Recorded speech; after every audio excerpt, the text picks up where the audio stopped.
2 days, but I had some obligations, okay, that I needed to really attend to.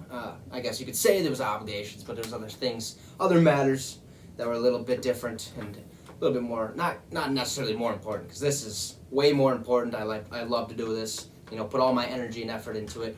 I mean, I think I just spent the last 3-4 hours trying to get all my merch put up on Facebook and Instagram, which I have done that, and I also am working on different collages so you guys can see the different colors of the different merchandise that you guys are able to really purchase. So, but hey, that's all right. We are back on this lovely hot-ass Wednesday, June 16th, 2021, and like I said, the merch is now up at Get Your Fix with the Wicks on Facebook, and then Get Your Fix _Wicks on my Instagram.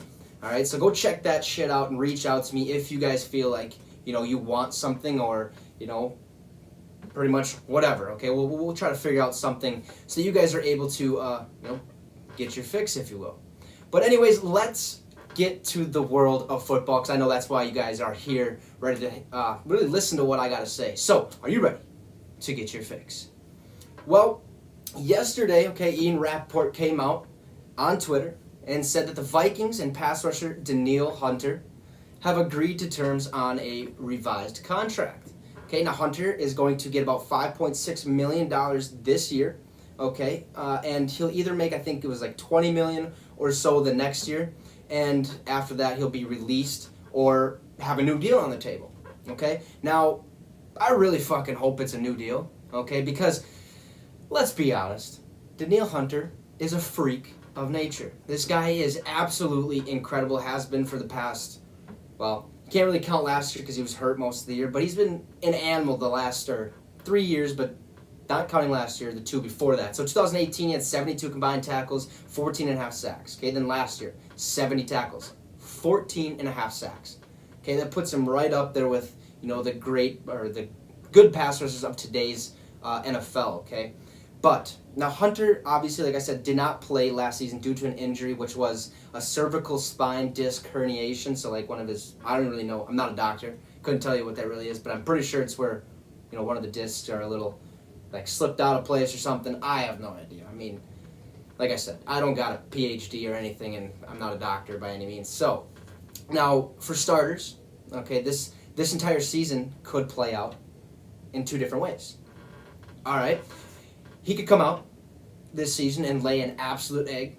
Very, very doubtful, because the dude, is a freak. He's constantly getting better in the offseason. That's the point of being in the NFL. That's the point of an offseason. And having that injury, yeah, there's a lot of rehab, a lot of resting.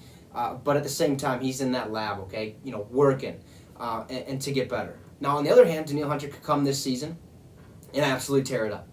And that's what I think is going to happen. I don't necessarily know if he's going to break that 14.5 sack barrier. It could be less, but hell, it could be a lot more. We could be seeing 16 to 18 sacks this season, which would be ridiculous. Let's be honest. That Vikings defense last year, garbage. It was awful. But with all these off-season moves, we get Patrick Peterson, Bashad Breeland. We just signed Sheldon Richardson, I believe yesterday it was, or either today, one of the two. But we signed Sheldon Richardson. He used to play for the Vikings. He got, I think it was 4 sacks or something as a D tackle.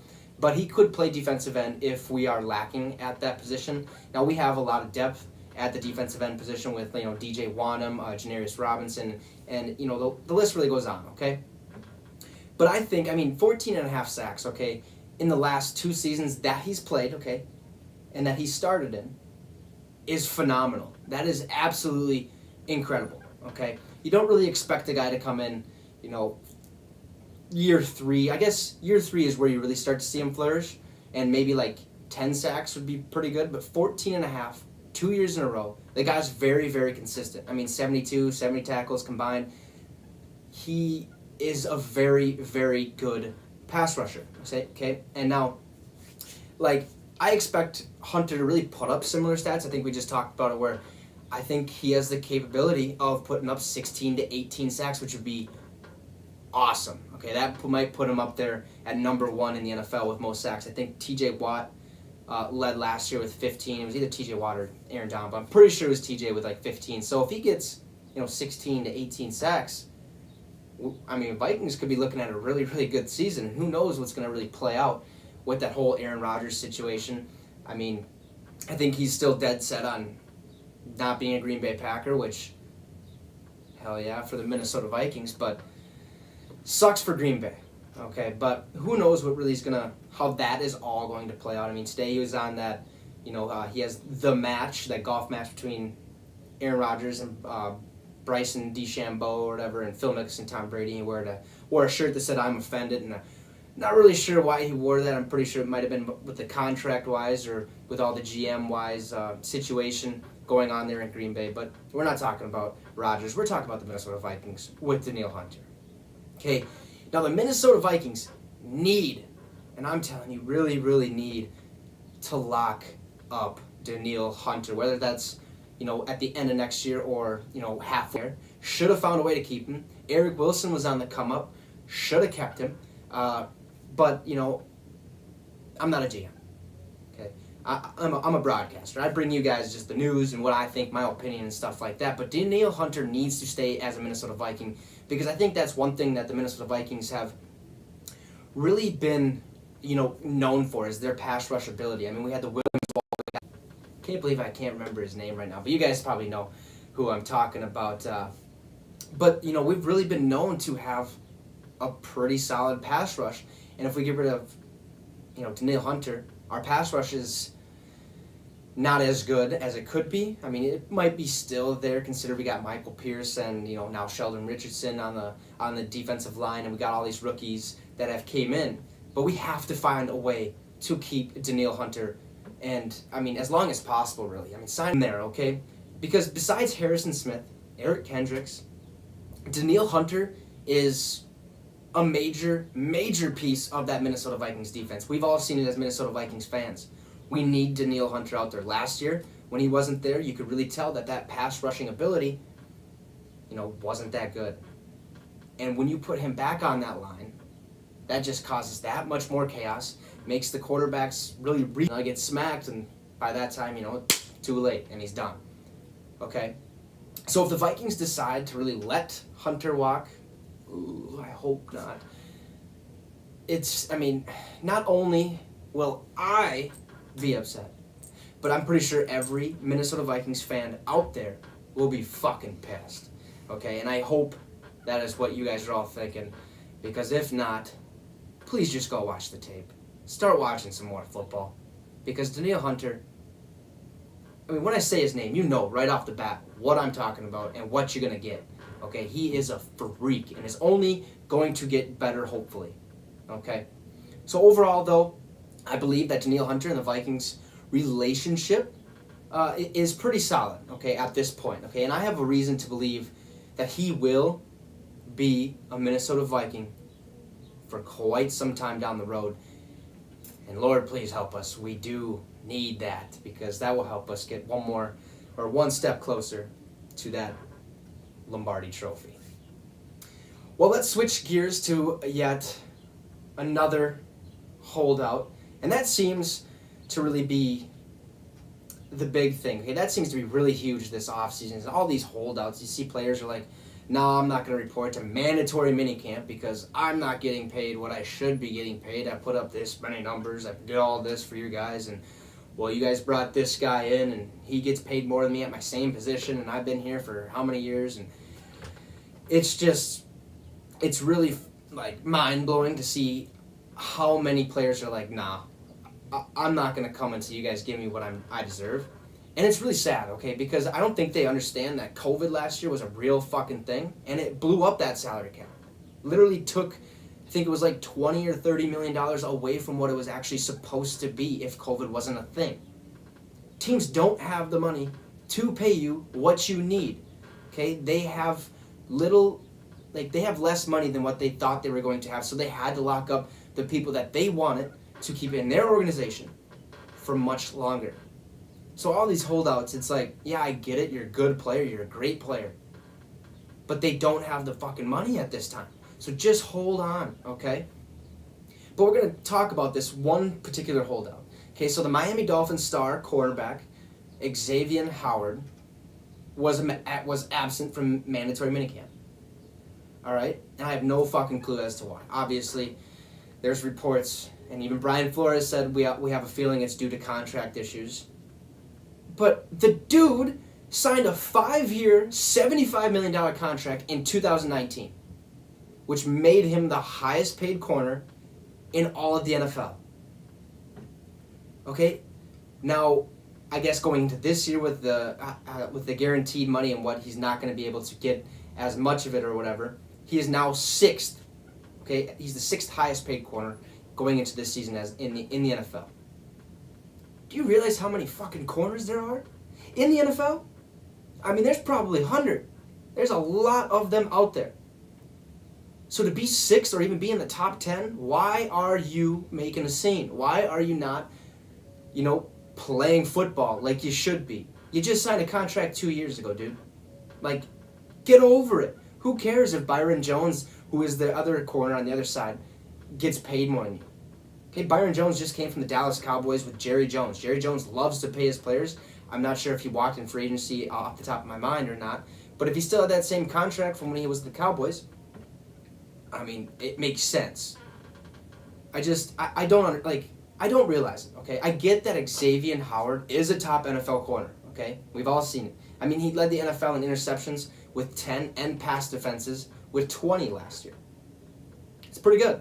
10 interceptions in a season is pretty good. I'm pretty sure the record's I want to say it's like 21 or 14. It's something up in that range, like from 14 to 20 or something like that. But to have 10 interceptions in a year, you don't see that much now, okay? We have a lot smarter quarterbacks in the NFL. I mean, obvious. We got Tom Brady, Aaron fucking Rodgers, Patrick Mahomes, Lamar Jackson. Couldn't think of it for a second. Tua, we're not going to talk about him right now. And then you got Russell Wilson. Like, these guys are smart. Okay, I can go on with a list of quarterbacks that are pretty smart. Okay, they don't make mistakes with the ball that often. And when they do, it's because they're not really 100% sure of the playbook, or, their wide receiver just ran the wrong route and stuff like that. So 10 interceptions is good, obviously. But, I mean, 2 years ago, 5-year deal, $75 million. Like, why do you even care about the money at this point, okay? And, I'd have to say Rodgers is not better than Brady, just because, Jack Schultz is trying to give me a little shit there. But, the proof's in the pudding, 7 rings.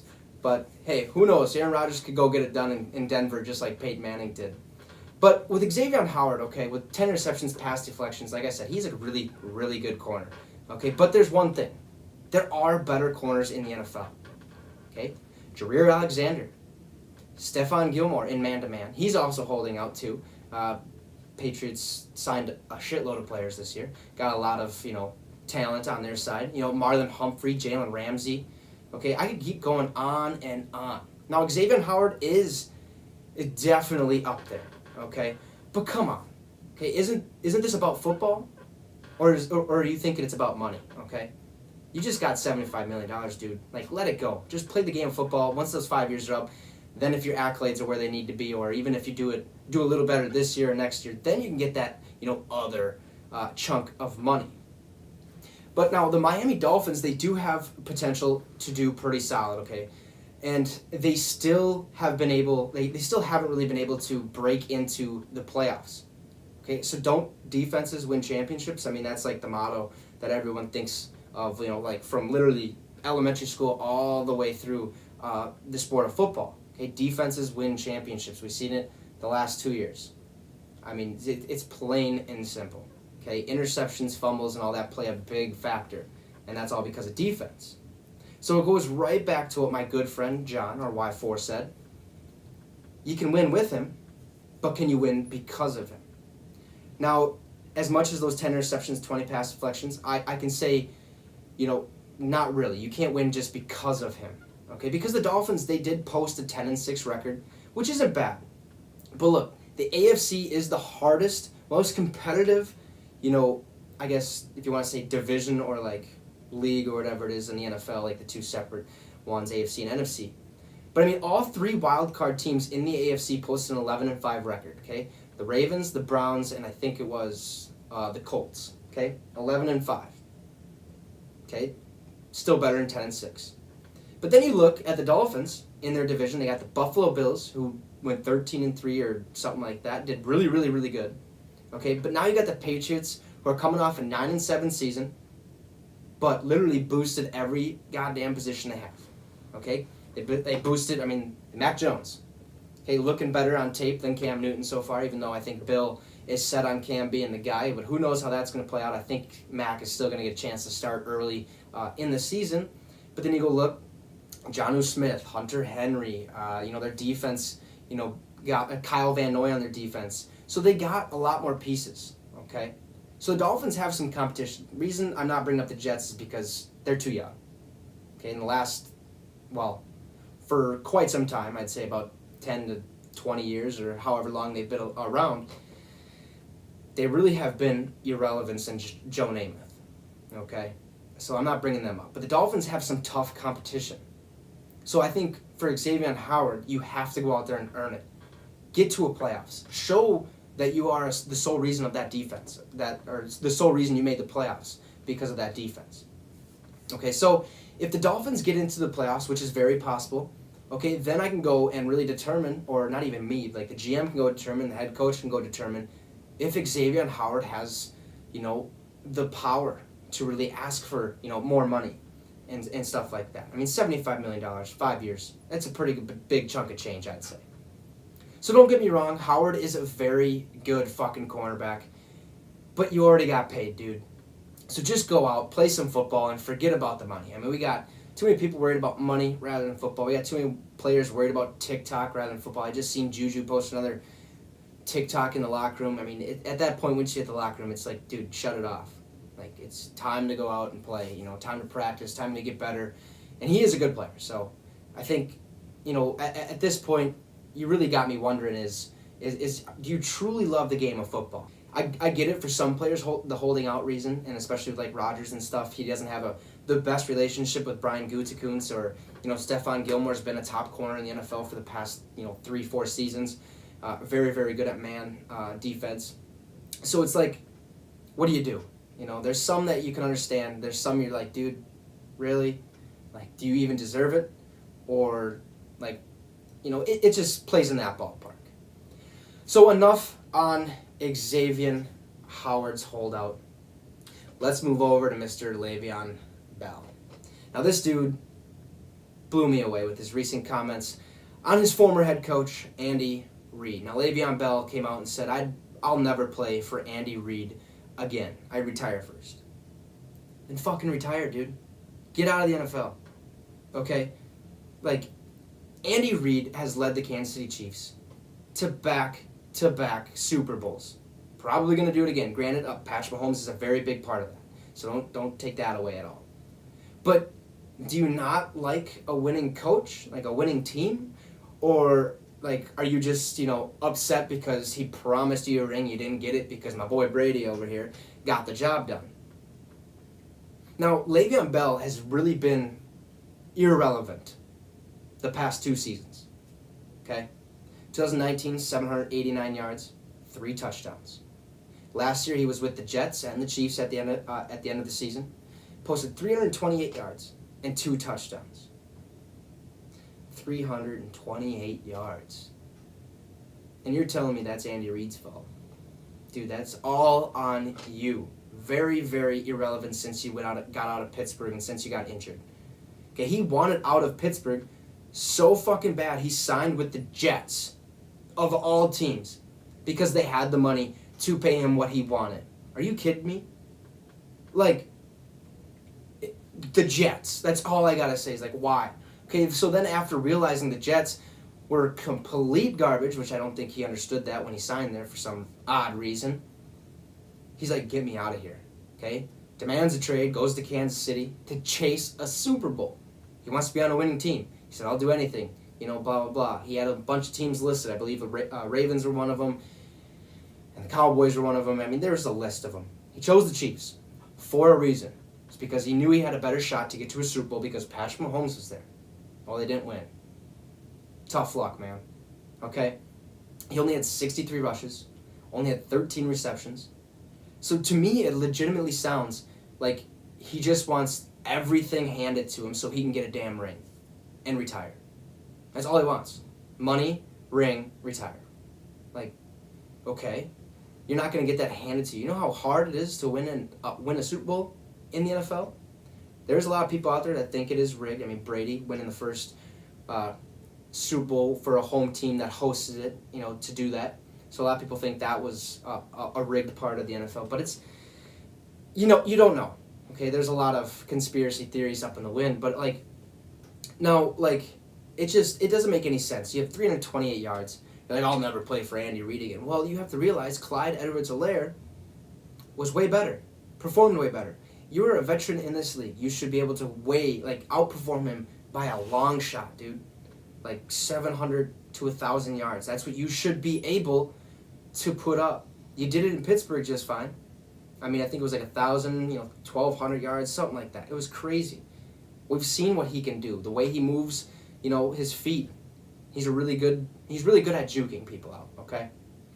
And, now he might get another chance on a different team, but who really is going to want someone who thinks they're the best of the best, okay, and only cares about the money? Hey, you got to sign me for this amount of money, but I'm only going to give you about, 500 to 800 yards rushing, maybe like 2 to 4 touchdowns, I don't know, but I want my money, and I want a ring.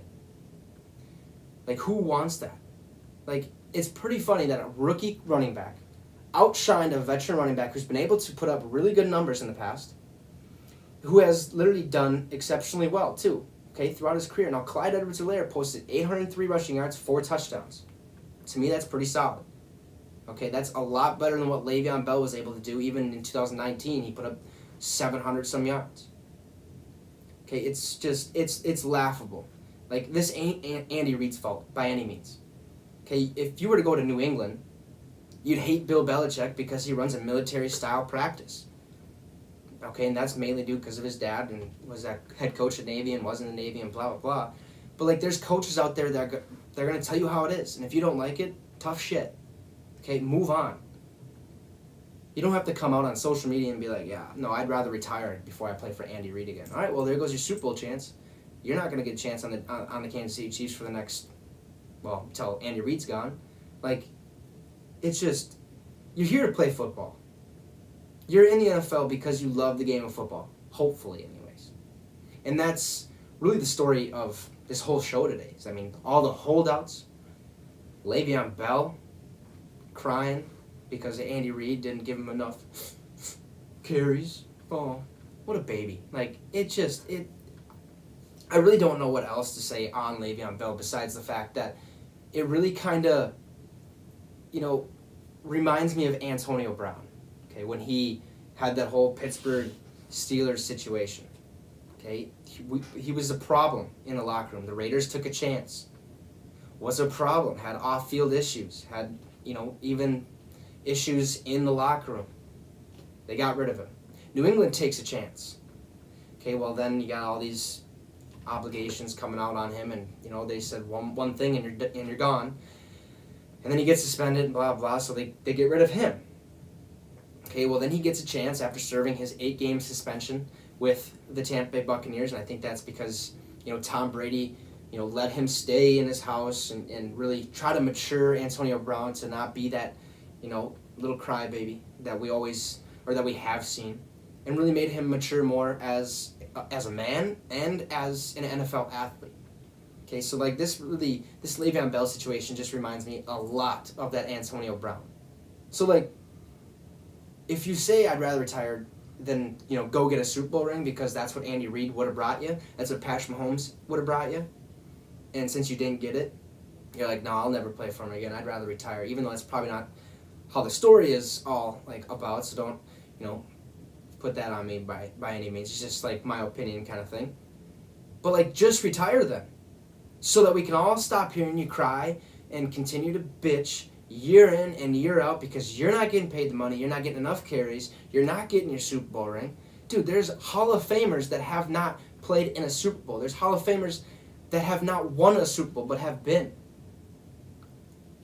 Go out there, play football, because if you stop focusing on all that nonsense, you're going to go out there and you're probably going to post another 1,000-yard season. And there is teams, we've talked about it recently, okay? I think it was either last week or the week before. There is teams out there that are in need of veteran running backs. But if you continue to bring all this crap in and continue to be a problem, nobody's going to want you, regardless of your accolades before. Because the last 2 years, you've been garbage, okay? The proof is in the pudding. That's all I got to say about that. So like I said, this really just reminds me of the Antonio Brown situation. I don't know why he just continues to just yap and cry and be Le'Veon Bell, but the dude can be very good. Dude's posted, a couple 1,000-yard seasons, multiple touchdowns, higher, up closer to 10. So he has what it takes to be an elite running back in the NFL. But I think it's his head that's getting in the way and his mouth that's getting in the way that's probably going to hold him back, okay? Well, another short show. I like doing about 30 minutes. It's awesome, okay? But that's all I got for you guys today. And hopefully you guys have enjoyed your week up to this point. Now, I know that I have enjoyed this week so far. Monday and Tuesday was a really, really good overall days. Got me time to really think about what to bring more to this show and what to really just get my merchandise all ready, and I'm still continuing to do that. It is all up there, but I will have collages kind of put together so that you guys are able to really see all of the different colors of everything and what it actually is, because I have a lot of champion products, I have a lot of regular products, and we are going to be adding a few, some can koozies. That'd be awesome, and maybe some more sweaters for girls and stuff like that. But there is some things brewing up in the mind of me, so we'll continue to adapt, continue to grow as a broadcaster and stuff like that. But if you guys continue to tune in, God, I can't speak. That's all right though. But if you guys continue to tune in and really engage in the show, that'd be awesome. Okay, I'm going to get this Discord up. I already have it, but the Discord would really give me the opportunity to take calls and really you guys ask me questions and I can be like, all right, blah blah blah blah blah. So we can get that up and running if you guys are willing to do so, and we can have fun with that. But anyways, like I said, merchandise is on Facebook and my Instagram page at getyourfix_Wicks. So go check that out and message me, like I said, if you are interested in any of the products, and we'll work something out money-wise and all that. So, hey, with that being said, have a wonderful rest of your day. We'll see you tomorrow, and you just got your fix with the Wicks. I appreciate you guys for tuning in. I got to reach over here all the time, but have a nice day.